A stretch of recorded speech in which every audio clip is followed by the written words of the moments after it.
नमस्कार किसान साथियों, मैं आपका दोस्त नरेंद्र पोरवाल आपके अपने YouTube चैनल देश की शान हमारे किसान में आपका बहुत बहुत स्वागत करता हूं। किसान साथियों, अभी सभी क्षेत्रों में जहां पर सोयाबीन की बुआई होती है वहां पर सोयाबीन की बुआई हो चुकी है और कुछ किसान भाइयों की फसल 15 से 18 दिन की हो चुकी है, कुछ किसान भाइयों की 20 दिन की हो चुकी हैं, तो कुछ की लेट है, वो थोड़े कम दिनों की हुई हैं। पर अभी सभी के दिमाग में चल रहा है कि अब बुआई तो हो गई है, अब खरपतवार नियंत्रण कैसे करें और ऐसी कौन कौन सी दवाइयां डालें जिससे कि सोयाबीन पर भी ज़्यादा प्रभाव ना पड़े और खरपतवार पूरी तरह से समाप्त हो जाए। क्योंकि सभी खरपतवार अलग अलग प्रकार के होते हैं और उनके लिए अलग अलग दवाइयाँ अगर हम लेते हैं तो भी उसका मिश्रण करना चाहिए, नहीं करना चाहिए, करना चाहिए तो कितनी मात्रा में करना चाहिए, ऐसे बहुत सारे सवाल किसान भाइयों के अभी आ रहे हैं। तो उन्हीं का सभी का जवाब देंगे। कौन कौन सी विधियों द्वारा आप खरपतवार नियंत्रण कर सकते हो, रासायनिक विधि में कौन कौन सी दवाइयाँ ले सकते हो, जिससे कि आपके यहाँ पर जैसा जैसा खरपतवार है उसके हिसाब से हम इस वीडियो में पूरी जानकारी देने वाले हैं। तो आप पूरी जानकारी के लिए वीडियो को पूरा देखें। वीडियो पसंद आए तो लाइक करें, ज़्यादा से ज़्यादा किसान भाइयों तक व्हाट्सएप, फेसबुक और अन्य सोशल मीडिया प्लेटफॉर्म्स पर शेयर करें कि वह भी इस जानकारी का लाभ ले सके और हमारी मेहनत सफल हो। और खेती से संबंधित, मंडी भाव से संबंधित और किसानों से जुड़ी सभी जानकारी, चाहे प्याज लहसुन के खेती से संबंधित हो, प्याज लहसुन का भाव भविष्य हो, भाव हो, या मंडी भाव और किसानों से जुड़ी सभी जानकारी, योजनाओं से जुड़ी जानकारी जल्दी से जल्दी प्राप्त करने के लिए चैनल को लाल बटन दबाकर अभी सब्सक्राइब करें और पास में लगा घंटी का बटन भी जरूर दबा दें, जिससे आप तक हमारी वीडियो जल्दी से जल्दी पहुंच जाएगी। तो आइए बिना देरी के जानकारी शुरू करते हैं। तो किसान साथियों, सोयाबीन में मुख्य रूप से दो तरह के खरपतवार होते हैं।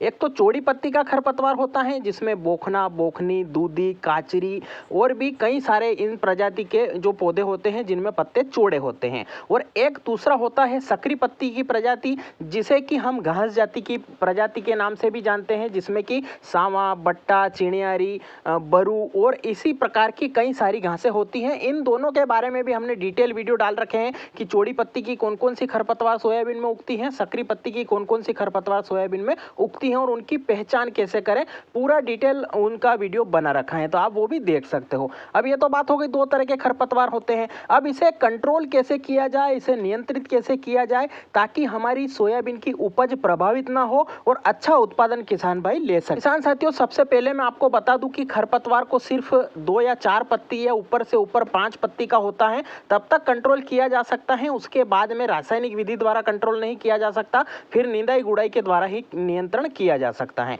तो उसकी भी मैं विधियां बता देता हूं। कंट्रोल की दो विधि होती हैं। एक तो आपके यहाँ पर खरपतवार बिल्कुल कम है या साफ सुथरा खेत है, आपका प्लाऊ का खेत है या बिल्कुल कम खरपतवार है, तो आप वहां पर रासायनिक विधि का प्रयोग ना करें। वहां पर आप सबसे पहले डोरे कुलचे चलाएं। उसके बाद में जो खरपतवार पौधों के पास या लाइन के पास बच जाता है उसे निंदाई गुड़ाई के माध्यम से उखड़वा कर खेत से बाहर फेंक दे, ताकि सोयाबीन की फसल खरपतवार से मुक्त रहेगी और अच्छा उत्पादन लेगी। पर किसान साथियों, अभी अधिकतर जगहों पर काफी ज्यादा मात्रा में खरपतवार होते हैं और जिसे अगर हम सिर्फ डोरे कुलचे से साफ करते हैं तो वापिस अगर बारिश होती है तो वह वापिस चलने लगता है और बाकी आगे जाकर बहुत सारी परेशानियां आती हैं। तो किसान साथियों, अगर आपके यहाँ पर कम खरपतवार है तो आप डोरा कुलचा से उसे देसी विधि से खत्म करें, नहीं तो आप रासायनिक विधि अपना सकते हैं। अब रासायनिक विधि में हम कौन कौन से टेक्निकल ले सकते हैं उसकी बात करें तो बहुत सारी मार्केट में कंपनियां चल रही हैं जो कि चौड़ी पत्ती पे काम करती हैं, कुछ सकरी पत्ती पे काम करती हैं, कुछ दोनों पे काम करती हैं, पर सबकी एक एक कमियां हैं। जैसे कि कुछ बोखना बोखनी पर अच्छा काम करती हैं तो काचरी पर काम नहीं करती हैं, कुछ काचरी और बेलदार जो खरपतवार हैं उस पर काम करती हैं तो उससे बोखना नहीं मरता है। जो दोनों पर काम करती हैं तो उससे सकरी पत्ती की घास नहीं मरती हैं। सकरी पत्ती पर काम करती हैं तो उससे दूधी वगैरह जो चिड़ियारा या चरपोटा होता है वो नहीं मरता है। तो इस प्रकार की समस्या से किसान भाई सुलझ नहीं पा रहा है और काफी उलझने उसके सामने आ रही हैं कि हम ये दवाई डालते हैं तो भी खरपतवार रह रहा है, ये दवाई डालते हैं तो भी खरपतवार रह रहा है। तो मैं अब आपको बताने वाला हूं कि आपके यहाँ पर कौन सा खरपतवार है तो आपको कौन सी दवाई लेना है। किसान साथियों, स्टेप बाय स्टेप समझते हैं। आप पूरी जानकारी ध्यान से सुने, उसकी मात्रा आप लिख लें और उसके बाद में भी कोई डाउट वगैरह हो तो कमेंट के माध्यम से पूछ लें। तो सबसे पहले बता दूं कि 0% लेवल से चलते हैं हम। तो अगर बिल्कुल कम मात्रा में खरपतवार है तो आप डोरे चला दें, उसके बाद में निंदाई गुड़ाई कर दें। उसके बाद थोड़ी मात्रा में ज़्यादा खरपतवार है जिसमें आपके यहाँ पर दूधी और बोखना, बोखनी और जो सकरी पत्ती में सांवा, बट्टा, चिनियारी अगर कम मात्रा में है, छोटी पत्ती में है, 2 से 3 पत्ती में है और आपकी फसल 15 से 18 दिन की हो चुकी है, तो आप सिर्फ उसमें इमेजेथ हाइपर 10% एसएल फॉर्म में आता है, जो कि बहुत सारी कंपनियां हैं जैसे परसूट की जो कंपनी बीएसएफ की परसूट के नाम से आती है, वीड ब्लॉक के नाम से आती हैं, ऐसी बहुत सारी कंपनियां जो हैं इमेजेथ हाइपर 10% जो एसएल फॉर्म में बनाती हैं, उसका उपयोग करके आप छोटी घासें के साथ साथ जो 2 से 3 पत्ती के बोखना बोखनी वगैरह होते हैं, इन पर भी कम मात्रा में अगर है तो नियंत्रण कर सकते हैं। पर बाकी किसान साथियों, दवाओं का अंधाधुंध उपयोग होने के कारण रेजिस्टेंट पावर काफ़ी ज़्यादा बढ़ चुका है और उसमें हमें जो इमेजेथ हाइपर के पहले रिजल्ट मिलते थे, जो कि हम सिंगल डालते थे और उसमें रिजल्ट आ जाता था, वो रिजल्ट अब नहीं आ पा रहा है क्योंकि बार बार इसी चीज़ का उपयोग हो रहा है, तो वो चीज़ काम करना बंद कर देती हैं। जैसे कि हम शुरुआत में कुछ मीठा खाते हैं, तो जो शुरू में मीठा लगता है वो 2 से 3 बाइट लेने के बाद में मीठा कम लगने लगता है। तो इसी प्रकार से दवाओं का भी नियंत्रण है, दवा भी एक उपेक्षित रिजल्ट बार बार नहीं दे पाती हैं और उसका रिजल्ट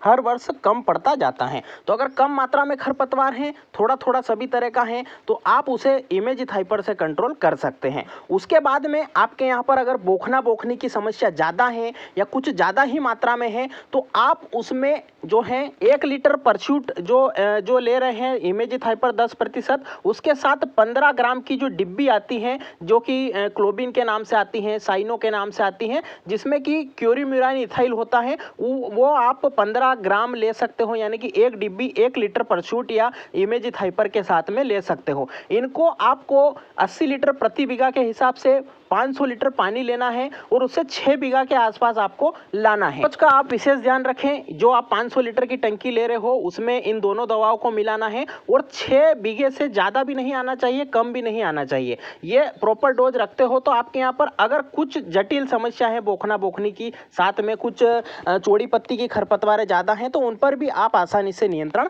पा सकोगे। तो बात हो गई फर्स्ट लेवल की। अब आपके यहाँ पर बोखना बोखनी की समस्या और भी ज़्यादा जटिल है या बोखना थोड़ा बड़ा हो चुका है, तो उसमें आप जो गैलेक्सी एफएमसी की एक गैलेक्सी के नाम से आती हैं, अब गैलेक्सी नेक्स्ट भी आने लगी है जो कि लिक्विड में आती हैं, तो उसकी भी जो है मात्रा आप मिला सकते हो। आप क्लोबिन या गैलेक्सी दोनों में से कोई सा भी एक टेक्निकल जो आपके यहाँ पर अवेलेबल हो वह इमेजेथ हाइपर के साथ में मिलाकर उपलब्ध कर सकते हो। उसके बाद में अगर आपके यहाँ पर सकरी पत्ती की घास और भी ज़्यादा है या बड़ी हो चुकी है या पूरा खेत भर चुका है, जिस प्रकार से आप जो है स्क्रीन पर देख रहे हो, इस प्रकार से सकरी पत्ती जिसमें सावा बट्टा चिनियारी होता है वो पूरी तरह से भर चुका है और काफ़ी सोयाबीन को उसने दबोच लिया है, तो तत्काल रिजल्ट के लिए आप उसमें जो सकरी पत्ती वाले टेक्निकल जैसे कि एजिल हो गया, टर्गा सुपर हो गया, जो कि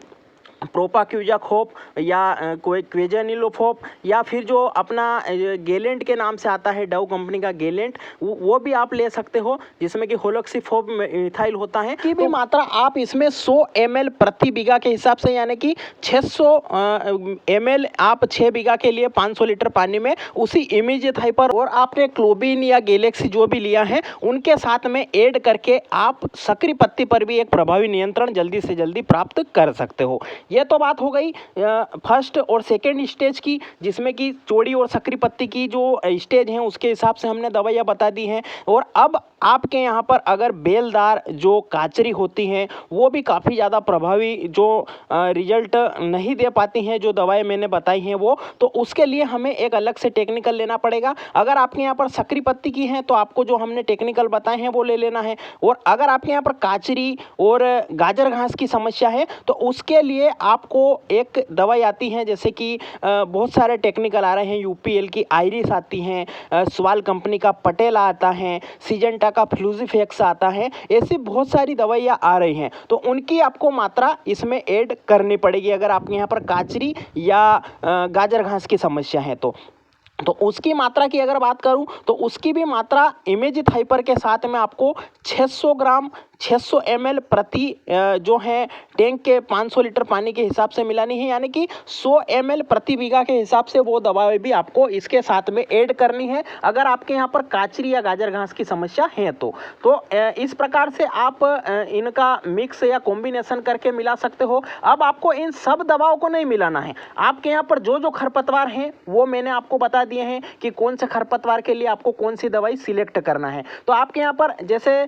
कम खरपतवार है तो आपको इमेजिथाइपर ले लेना है। चौड़ी पत्ती का ज़्यादा है तो आपको उसमें गैलेक्सी या जो क्लोबिन मिला लेना है। अगर सकरी पत्ती का ज़्यादा है तो क्लोबिन या गैलेक्सी नहीं मिलाना है, उसकी जगह आपको गैलेंट या एजिल वगैरह या टर्गा सुपर आता है वो मिला लेना है। आपके यहाँ पर जो चौड़ी पत्ती की खरपतवार बोखना बोखनी कम है, सकरी का भी कम है, सिर्फ गाजर घास और बेलदार यानी कि काचरी वगैरह ज़्यादा है तो आप इमेजिथाइपर के साथ में आयरिस मिला सकते हो। तो इस प्रकार से आपको मिलाना है। ऐसा नहीं है कि मैंने जो दवाएं सारी बताई हैं आप सारी मिलाकर डाल दो जिससे कि फसल को नुकसान हो जाए, तो इन सबको नहीं मिलाना है। मैंने खरपतवार अलग अलग के हिसाब से अलग अलग दवाई बताई है कि कौन से खरपतवार पर कौन सी दवाई काम करती है। आपके सबसे पहले अपने खेत में जाकर देखना है, कम खरपतवार है तो डोरे चला दें, थोड़ा हल्का सा ज़्यादा खरपतवार है तो आप इमेजिथाइपर ले लें, चौड़ी पत्ती के जैसे बोखना बोखनी ज़्यादा है तो आप क्लोबिन या गैलेक्सी मिला लें, अगर सकरी पत्ती का है तो आप इमेजिथाइपर के साथ में एजिल, टर्गा सुपर या गैलेंट या बहुत सारी दवाइयाँ सकरी पत्ती वाले आ रही हैं वो मिला लेनी है।